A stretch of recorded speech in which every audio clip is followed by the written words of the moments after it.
Okay, welcome everybody. Today we have as our guest Dr. Jeff Adler, who is the Vice President of Solution Consulting at Kapsch. He has over 25 years of experience in intelligent transportation systems, specializing in emerging technology applications to support improved mobility and safety. He works with state and federal agencies to plan and deliver ITS technical solutions and consulting services related to advanced traffic management systems, integrated corridor management, connected mobility applications, road user charging, and connected vehicle services. And just one personal note, when I had seen Jeff had posted to, I think even to LinkedIn, that he was going to be doing this talk, and I looked through the abstract, and I thought, gee, this is like just right aligned with both what we do at MIM and what we do at the iSchool in general. So I immediately sent a text over to Jeff saying, would you please be willing to give a talk about this topic for our MIM Tech Talk? And Jeff was nice enough to say yes. So I'm going to hand it off to Jeff. Thank you very much for coming to visit us. Thank you. I really appreciate David inviting me to join you today. So I've been working in transportation technology for over 20 years. And about 2 years ago, I was asked to develop a go-to-market strategy for Kapsch as it relates to connected mobility. And as part of the work I did, I discovered a lot of interesting material on the challenges that cities and individuals are having with the deployment of all of these new technologies and connected mobility services. And this led to a white paper and some presentations I've given. And I hope my talk, it's not a technical talk, it's a talk that I hope will be thought-provoking and give us an opportunity, to talk about the roles and responsibilities of companies and government as we look to introduce new technology into the marketplace and into society as general. So what I'll do is just briefly give an overview of Kapsch and who we are, define connected mobility, talk a little bit about social responsibility, and then we'll dive into some social responsibility use cases. And we'll end with Q&A. And if there's any questions you have along the way, I'm monitoring the chat, so please type your questions into the chat window. So Kapsch Trafficom is a global leading provider of intelligent transportation systems. We provide systems around the world. Kapsch is a privately held company. It's owned by the Kapsch family in Austria. Our North American group is a subsidiary. We have about 7,000 employees globally, and we have about 800 here in North America, with our North American headquarters in McLean, Virginia. Now, what's interesting about working for Kapsch is that it's been around for over 125 years. Back in 1892, Mr. Kapsch's, I think, great-grandfather started producing technology for telegraph machines and telephones. And then Kapsch became a radio provider in Austria. In the 50s, they were a television provider. They were sort of equivalent to the RCAs and Westinghouses of Austria. And if you go to our headquarters in Vienna, they have sort of a museum where you could see all of the different devices that they produced over the years. And about 30 years ago, the company evolved into tolling and traffic management. And we provide really business to business services. What we do is we design tolling solutions and smart traffic solutions for government agencies, both at the local level and at the federal level. And today, the Kapsch portfolio covers a variety of aspects in intelligent transportation systems, including tolling, traffic management, commercial vehicles or trucks and enforcing trucks, and connected mobility. You'd see us in Maryland. So we are the provider of the EasyPass tags for the EasyPass group. So if anybody owns an EasyPass tag and you look on the back, it says made by Kapsch. We make all the EasyPass tags in our manufacturing plant in Mississauga, Canada. And anybody who has seen the signs recently in Maryland that says, like the ICC, these exits are going to be closed tonight, or on I-95, it's because Kapsch won the contract with Maryland a couple of years ago to convert all of the roadside tolling into Kapsch technology. So we're replacing all the cameras and equipments on the gantries across Maryland with our tolling technology. Just a little background to who we are. And to make this an interactive experience, what I've done is I've set up several polling questions at Slido. So I would encourage everybody to use the QR code or log in at slido.com. The event is UMD call, and the passcode is sales calls. And I'm going to have probably 6 or 7 questions throughout to get your feedback on. So let's start and just talk about connected mobility. It's a really exciting time to be in transportation because we're seeing a transformation of the industry from people owning vehicles and driving themselves or shopping themselves to a service-based industry. Right? We've got applications in the vehicle. You can bring your smartphone into the car and be instantly connected, or you can use a car infotainment system. There are applications to pay tolls, to call for an Uber and a Lyft, or for ride hailing. You can use your app to pick up an e-scooter at the side of the road. You can order dinner through Uber Eats. So we're talking about digitally connecting people's vehicles to services to make transportation and mobility safer, more convenient, and more efficient for everybody. And a lot of the innovation today is being driven by 4 sectors: autonomous vehicles, so self-driving cars; connected vehicles, so vehicles that have communication capabilities to connect to the vehicles around them and connect to the infrastructure; electric vehicles and the entire electrification process; and then finally, these sort of shared services that you can access through your smartphones. So for anybody who's logged into Slido, I've got the first question that I'd like to get some feedback on. It's, what transportation service are you most interested in? And so you can go to slido.com, log in, and on the screen, we'll see answers that are given. So far, we've got somebody who's interested in non-car-based travel. But how many of you are interested in owning a self-driving car in the future, or owning an electric car, or not owning a car, but still having the ability to travel around? Let's give everybody a minute to see what kind of answers we get.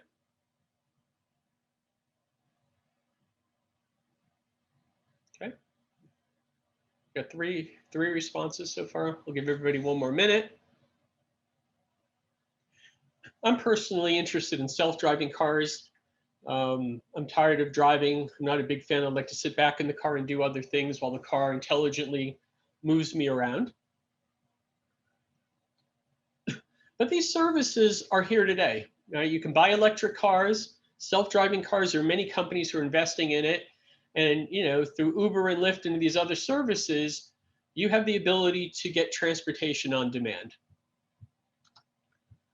So what's interesting, I think is most interesting for this group, is that this connected mobility services has created a dearth of startup companies. Like companies that are offering ride hailing, autonomous vehicle support, car sharing, trying to do mobility as a service and connect public transportation so that people can better plan end-to-end trips.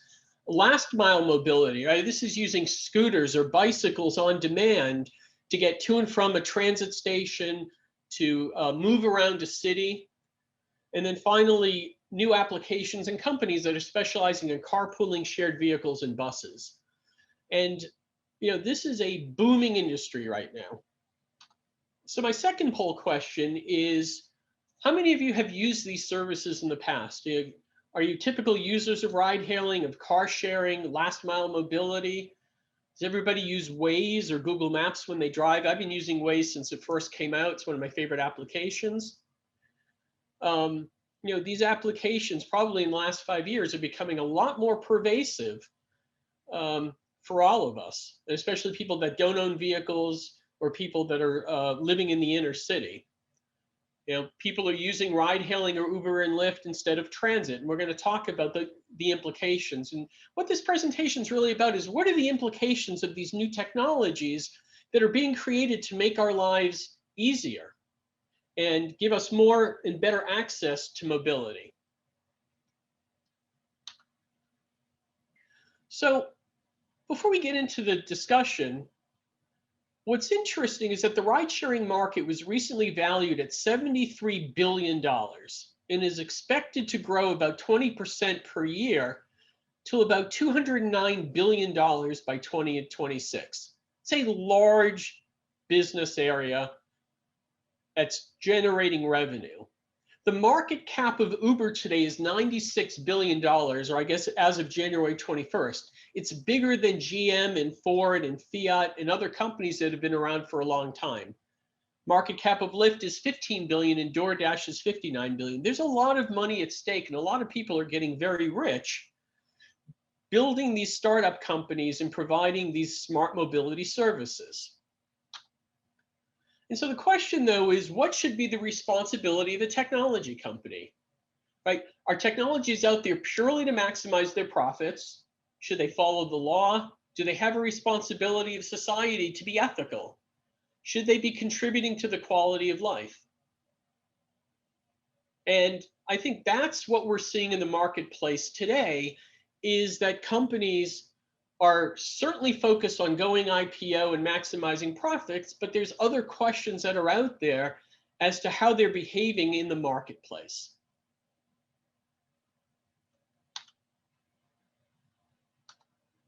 All right, so this is the proverbial angel devil on your shoulder. Do I be ethical? Do I be profitable? And if you listen to Milton Friedman, the esteemed economist, right, his perspective is the only corporate social responsibility a company has is to maximize its profits. Well, I would argue that that's not working very well in some cases. I think social responsibility is an ethical framework, and what it suggests is that companies do have an obligation to benefit society in addition to meeting their economic goals. Companies obviously have to make money, but do you do it at the expense of other things?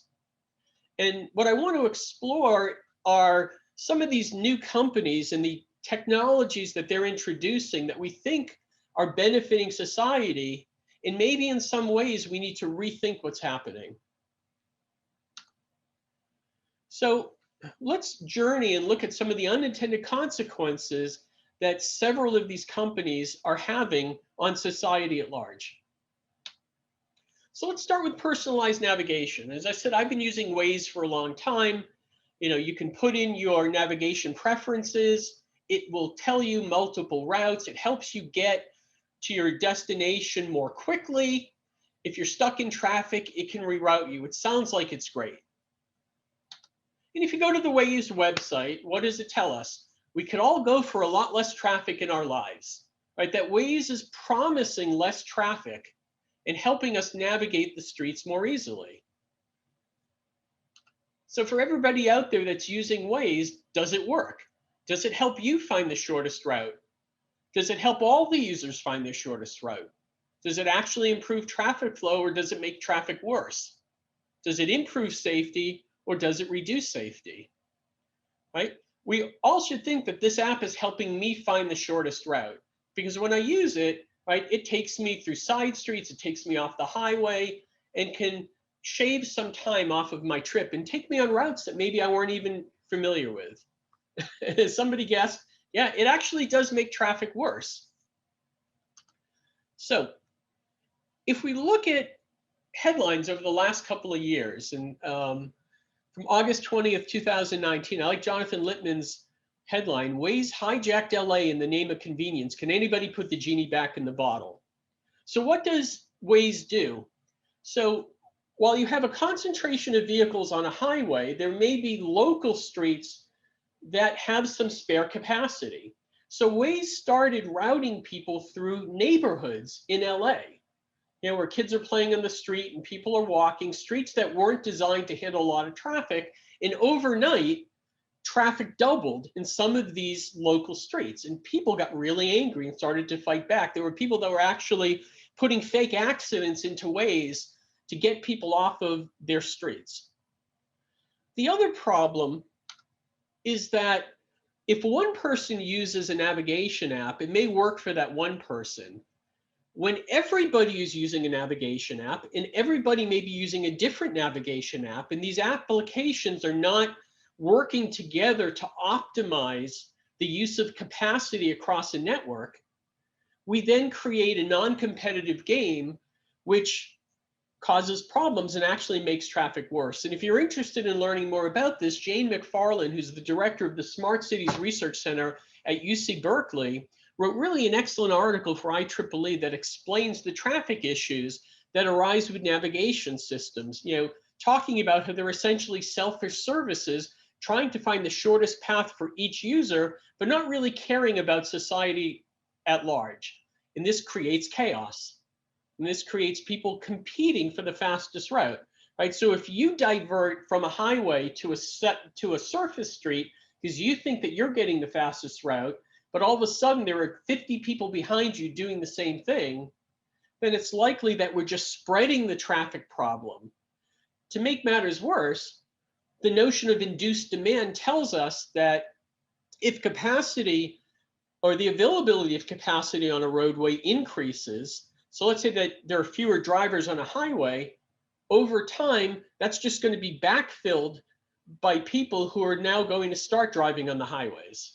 So in any case, the navigation systems may be causing problems.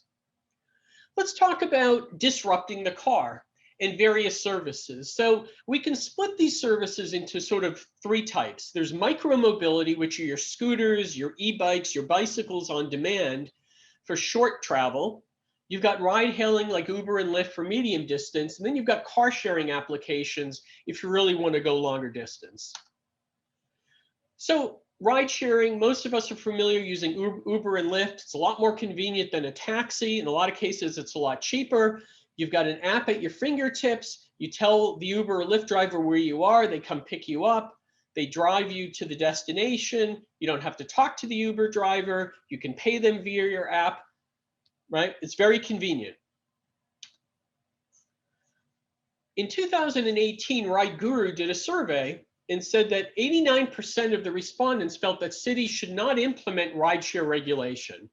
Because everybody loves rideshare. It's cheaper than taking taxi. It's better than sitting on a bus with a bunch of other people. We should let the industry evolve.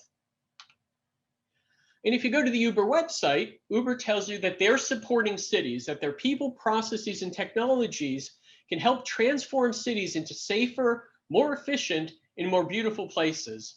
And they were even promoting the mayor of DC, who is excited to be an early partner to mitigate traffic congestion and improve infrastructure.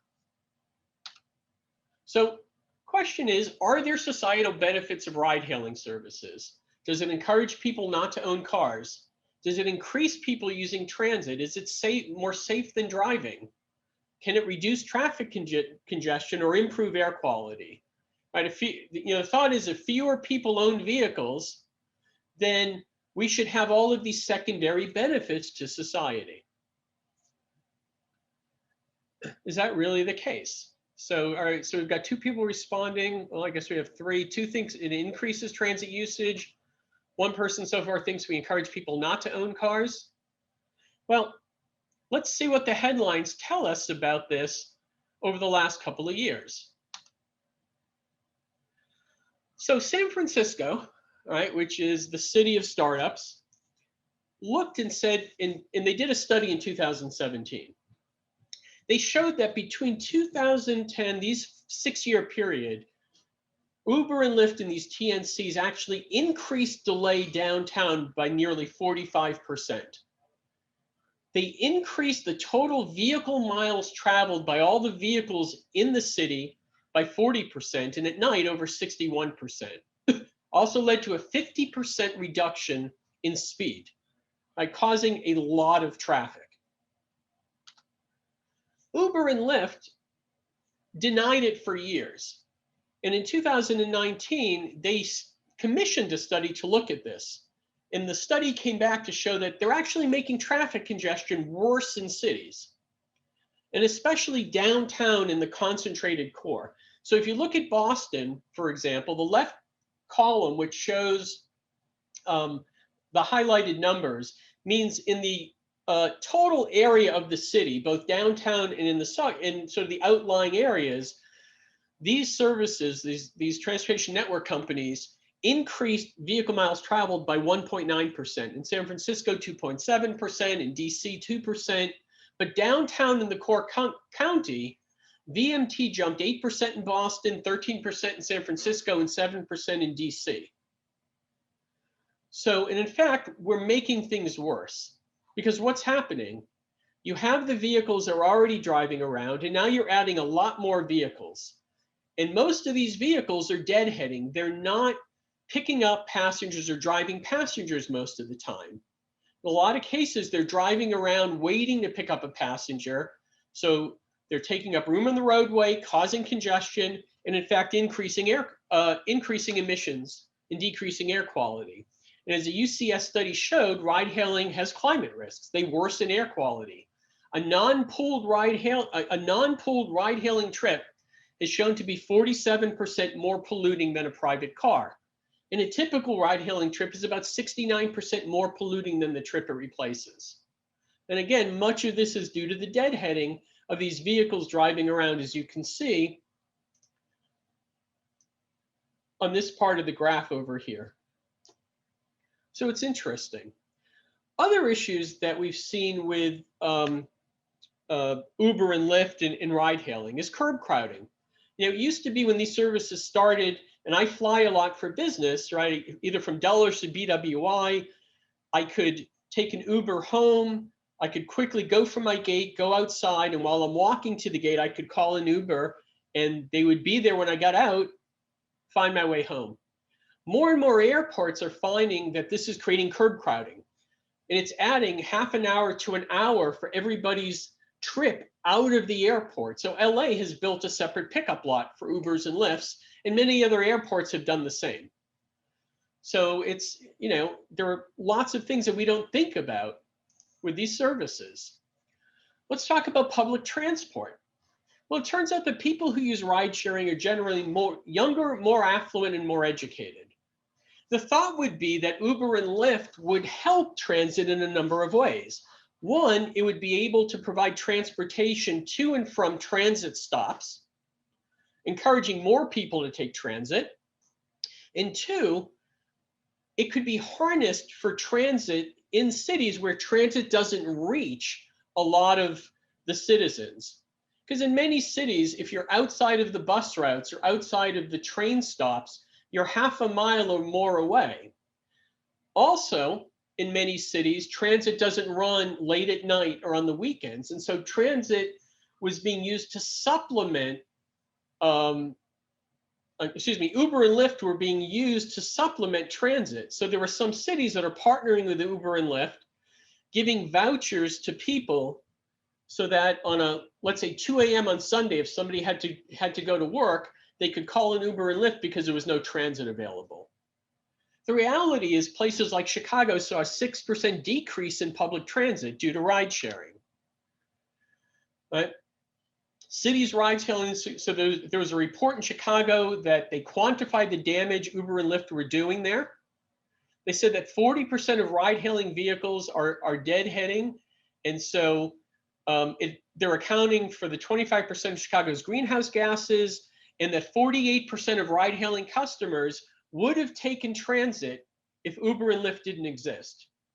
So as a question, does that mean that it was better when they were just cabs as opposed to both cabs and ride sharing companies? It's a great question. You know, I don't know that cab companies have decreased capacity in cities, so that's a good part of it.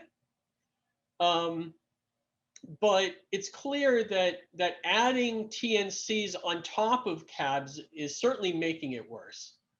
And the fact that the Ubers and the Lyfts promoted themselves as helping cities and helping mobility and reducing emissions, I think, you know, causes some of these perceptions in the marketplace.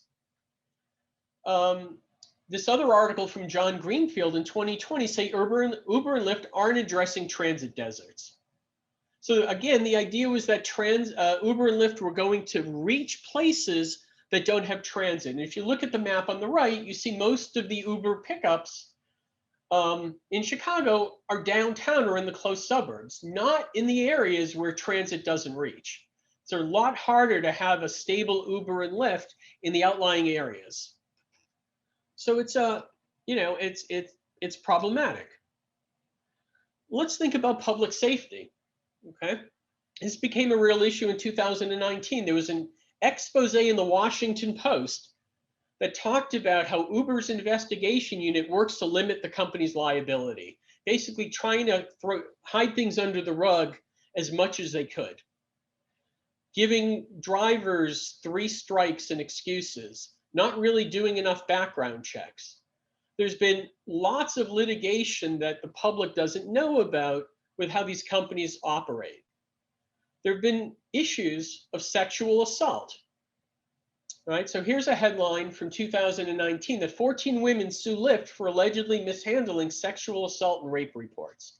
And again, I'm not here to bash Uber or Lyft. I use Uber and Lyft all the time. But as a society that's trying to embrace technology, do we expect these companies to be more forthright? Do we expect these companies to work more closely with government agencies to ensure that the public interests are really managed well when we introduce these technologies? Right, let's look at another example from the connected mobility ecosystem, and this involves dynamic and surge pricing. Right, so Wikipedia says dynamic pricing is a pricing strategy in which businesses set flexible pricing based on current market demands.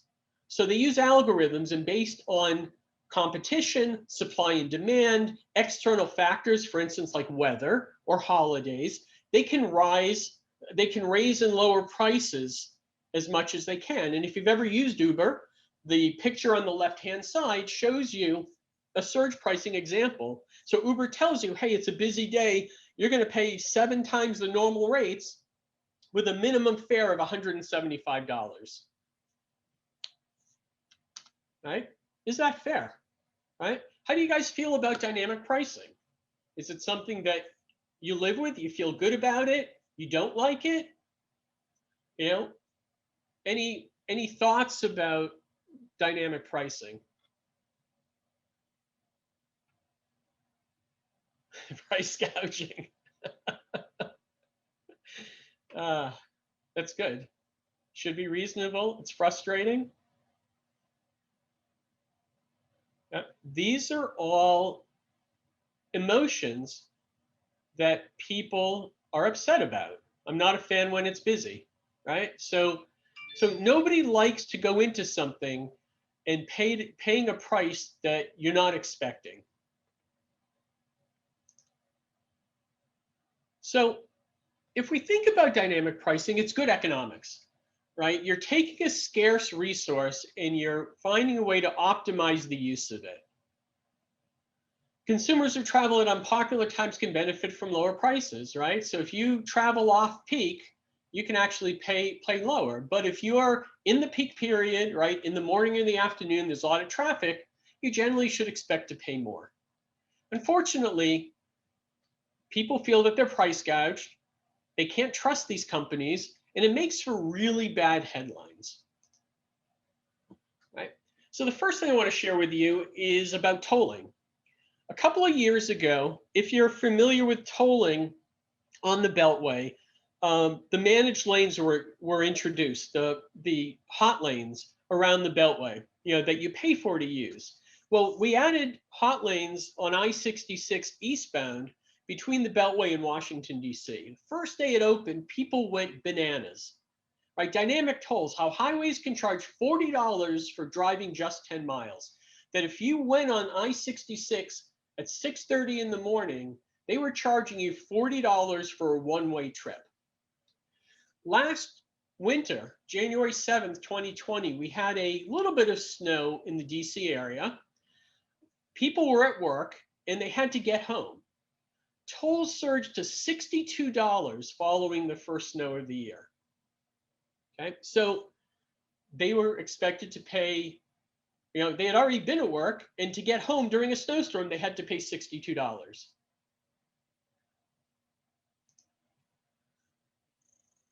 Another question that was asked in that RideGuru survey in 2018 was complaints. They asked people about ride-sharing complaints, and it turned out that the #1 complaint was surge pricing. Bigger complaint than Uber and Lyft taking you on a longer route, having smelly cars or cars that were dirty, safety concerns, dealing with rude drivers. Surge pricing was the #1 complaint among users of Uber and Lyft as part of this survey. Now, there were some other unintended consequences that are sort of scary to think about. Last January, in January 2020, there was the shooting in downtown Seattle. People were scrambling to get out of the city. I have a son who lives there. We were concerned about him. People called Uber and Lyft trying to flee downtown. Turned out that the algorithms took it as surge pricing, and some people had to pay $150 for a 6-mile trip out of town. Doesn't seem very fair. Closer to home, in 2019, Uber and Lyft drivers figured out how to manipulate fares at Reagan Airport. So what happens is you have Uber and Lyft drivers and taxi drivers sit in a remote lot waiting for people to show up. The number of available vehicles, they tie to the estimated demand of people getting off of planes.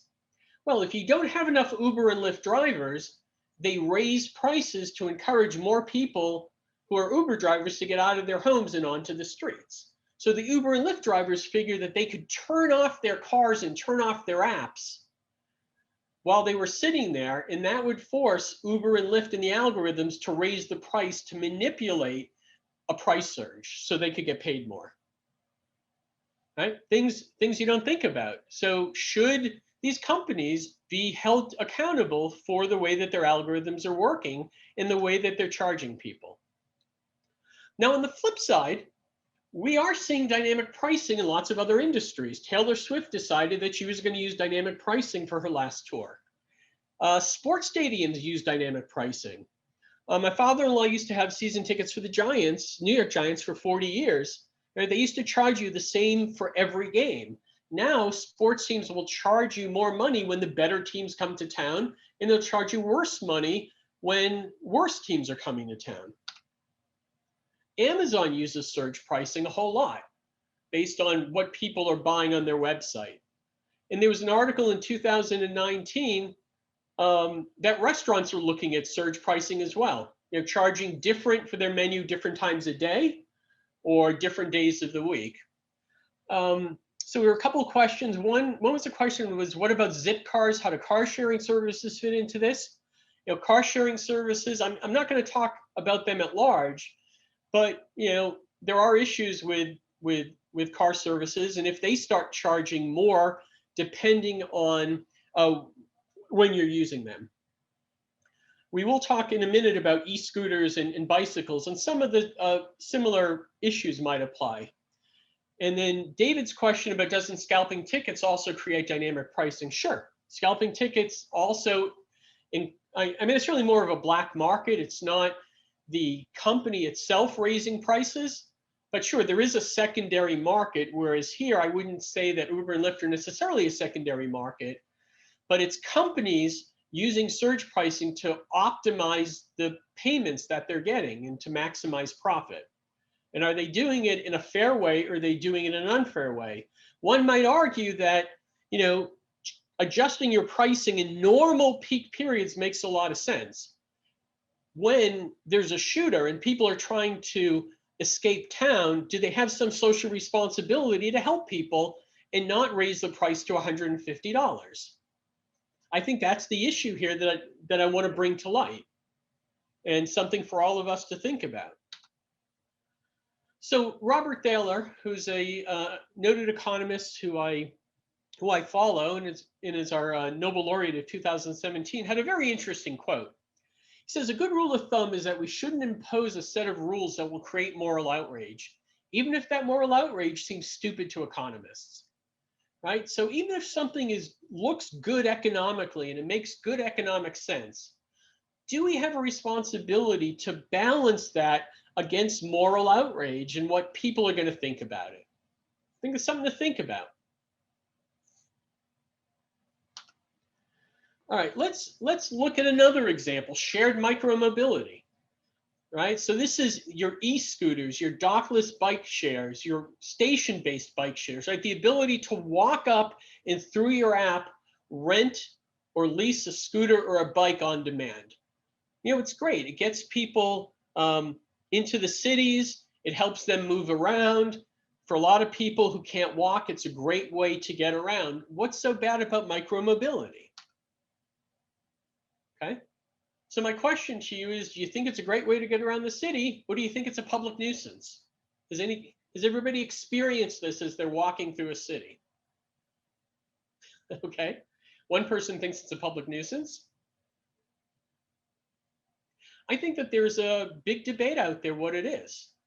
And especially when they first were introduced, a lot of people felt it was a public nuisance.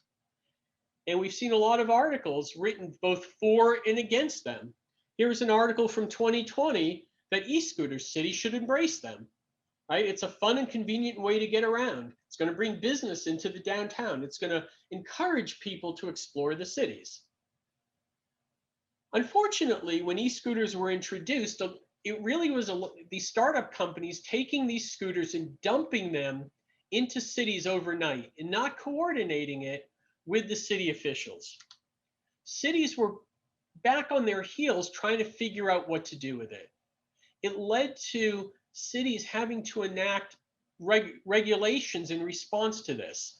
So for instance, the city of Hoboken had to put out new legislation to talk about where e-scooters could be parked, where they could be dropped off, making sure that they weren't just left on the streets for people to trip over, making sure they weren't left in front of doors of stores and businesses in the city, right?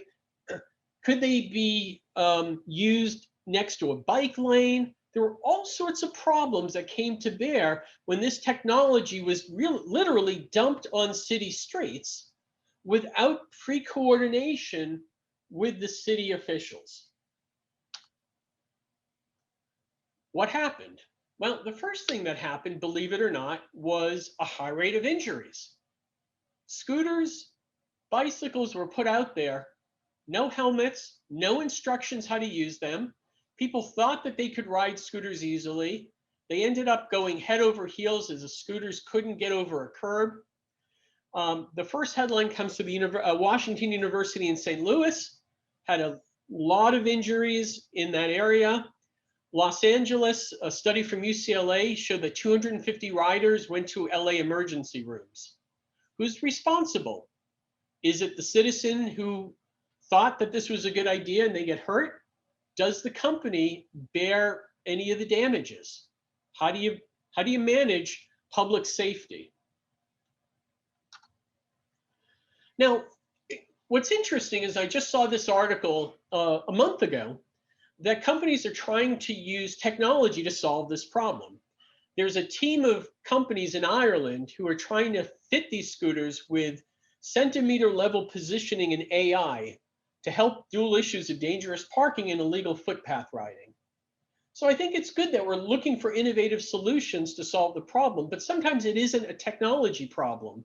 It's a problem with introducing technology in a way that's responsible, that's safe, that the obligations of the user and the obligations of the city and the obligations of the company have been aligned in order to make the rollout successful and not be a nuisance to society.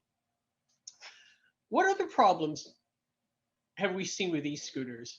Well, believe it or not, there's a major environmental impact. Scooters were dumped into waterways around the world, right? Pulled from the headlines, scooters were dumped in the Venice Canal. A dozen e-scooters were dumped into the Arkansas River. Dozens of e-scooters were dumped in San Jose Creek. People walking around the city finding these scooters got so frustrated they would pick them up and just dump them wherever they could to get them off the city streets. And as April Glazer asked in her article back in 2018, right, what should companies like Bird and Lime do to stop them? What responsibilities do these companies have to ensure that this doesn't happen? Because once you dump things like electric scooters into waterways, they have batteries, they start leaching chemicals, it becomes bad for drinking water, it becomes bad for the animals that rely on the water. And so now we've got an environmental problem on our hands. Electric mopeds were the newest fad. Last summer, I heard about this new service from Rebel being introduced to DC, and I went on their website, and I was amazed to see this bar on their website. Starting on Tuesday, July 28th, we're pausing our New York City service until further notice while we review and strengthen our rider accountability and safety measures. We look forward to serving our New York riders again in the near future. Well, it turns out that the scooter, um, what occurred in New York was they had to shut down a 3,000 vehicle fleet after 3 fatal collisions in the span of 10 days. 2 of the 3 victims weren't riding helmets, and the mayor said that the company would not be welcomed back until city officials are satisfied it could be done safely. So there are a couple of issues with this. One is they shut down service in New York City because the government got mad at them, but it didn't prevent them from going ahead with the same service in Washington, D.C. And then second was, so the company added some mandatory videos about how to use it, that renters had to snap a picture of them in a helmet before they drove off. There's a 20-minute safety test. But the question is, does this really work? And is this really responsible? I don't know. So where does that lead us, right? What should be the role of government to step in? Should it be laissez-faire and companies should just be allowed to introduce new technologies in this way? Or does the government have to step in and be more proactive? Right? What role should the government play? Should they provide oversight and regulation? Are they responsible for ensuring social equity, right? Making sure that these new services are available to everybody, rich and poor, right? Based on race, religion, creed, right? Do we want to make sure that the government ensures that all of these services are available in a level playing field? Should the government help support research and development to make sure that these technologies are being developed in a responsible way? Should they keep the public informed? Should they do nothing? Right? So, this is a difficult question. Ideally, I think oversight and regulation is important. I think social equity is also important. Often the government is well behind the curve, though, that these technologies are happening so rapidly that the government isn't ready to deal with the consequences of these new technologies.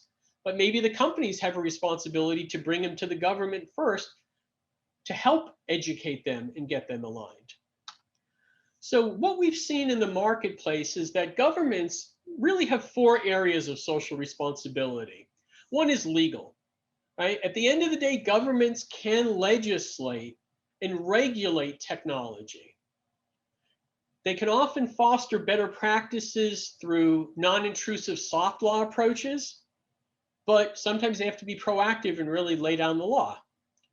Governments can be informational, right? They can raise awareness to citizens and provide citizens with information on these CSR issues of what's happening and not let issues get pushed under the rug. They can offer economic incentives for companies, right? I'm happy to bring Uber and Lyft in my city, and I'm happy to bring Lime or these other services to my city. We're going to provide incentives and disincentives to these companies to do business the right way. And then sometimes there's partnerships. Like the cities who were partnering with Uber to extend transit out to people who can't access transit. So there is a role, I think, for government to play.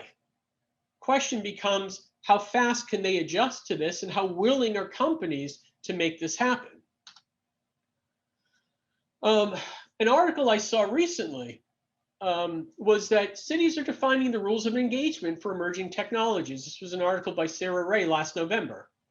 A growing number of cities are working to better define the rules of engagement to ensure technology deployed in their communities is fair, open, and explainable. So, you look at the quote on the right, there's a momentum for the digital agenda in cities. Not any digital agenda, but one that's inclusive, addressing the digital divide, ethical, placing digital rights at the forefront, and green, making the linkages between the digital and the ecological transition. So I think we are seeing positive steps forward as people recognize that there are issues. We want technology. We want to embrace technology. It makes our lives better. but we've got to do it in a way that's accessible, that's socially that stresses social equity, that's sustainable, that's safe. But behind this, there's a lot of money out there, right? Smart cities are going to spend $327 billion by 2025 deploying these technologies. And where there's money, there's opportunity. And so we have to find a way to balance the two. And I'll leave you with a quote from Howard Schultz, the CEO of Starbucks, who says, "Companies should not have a singular view of profitability. There needs to be a balance between commerce and social responsibility. The companies that are authentic about it will wind up as the companies that make more money." So again, I'm not here to disparage technologies, but I think if you do it the right way, everybody's going to win at the end. Companies are going to make more money because the public trusts them.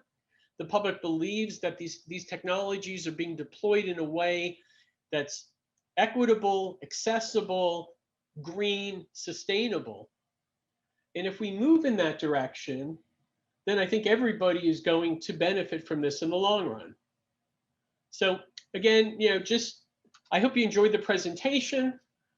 I hope it was thought-provoking, gave you some things to think about technology, about social responsibility, and how we need to work together moving forward to ensure that we get the most out of our emerging technology. So thank you.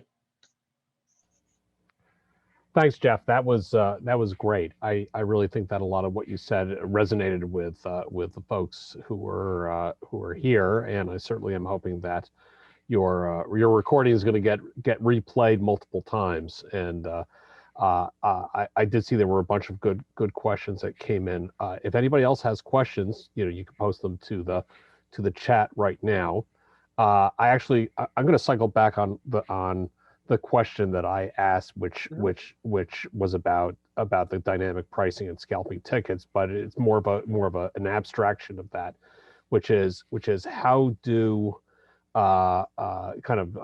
these side economies or these black markets filter into or these subsidiary markets filter into the impact associated with these new technologies. And one that I'm kind of thinking about, and maybe it's not a black market, but the introduction of the ride sharing companies into New York City created a significant impact on the value of a cab medallion, which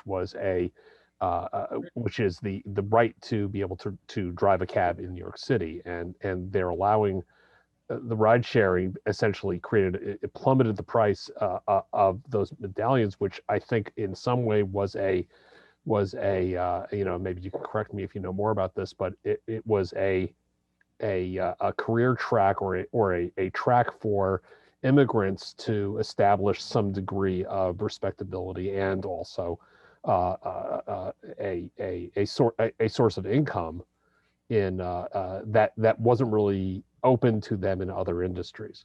I totally agree. I think in all of this, it's typically those people that get hurt the most, right? From a scalping ticket, you then have the haves and have-nots, right? And you've seen artists like Tom Petty and others who have really tried to make sure that tickets go to their real fans and don't go to the secondary market, because you want the people who need it and who your best fans or best users to get access. And when it comes to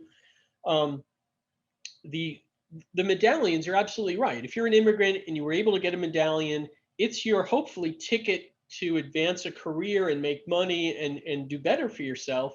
Then all of a sudden Uber and Lyft come in, and not only don't they need medallions, but there's no regulations. Anybody can sign up. And so now you change the playing field, right? You change, and furthermore, what's worse about it is, how did Uber and Lyft get most of their riders? And I can tell you, I started using Uber and Lyft. 8-9 years ago, 5 years ago, I would take taxis to the airport sometime. And for me, I live in Silver Spring. To go to BWI, it was an $80 cab ride. It was getting expensive. And all of a sudden, I looked at Uber and Lyft, and they were charging $45. How could they charge less money than a taxi for basically the same trip? Well, we all know because they raised a lot of money from investors and they were basically using that money to subsidize the cost of their trips. And right, as new companies often will do, is they will cut their prices and subsidize to attract riders. And for the last 4 or 5 years, right, even through their IPO process, these rides are still being subsidized. We have an artificial system because the companies can't figure out how to make money until they can eliminate drivers. The only way these companies will make money is by using automated vehicles, because when you start having humans in the equation, it costs a lot more. And we know that Uber and Lyft and other companies treat their riders like contractors, right? They don't get medical benefits. And so that's another problem for society, is making jobs that are available that aren't really full-time jobs, and that people don't have access to medical insurance or other benefits that you have from having full-time employment. So David, I totally agree with you. And it has these, right? I think the people that get hurt are the people who need it the most. Jeff, I do want to thank you again for, this was an amazing talk. I think you really went through a lot of topics that are relevant to what our students care about, especially from the opportunities for employing information management, analytics, not just as a way of enabling corporate profits, but equally to be able to ensure equitable treatment and safety for everybody. So, thanks.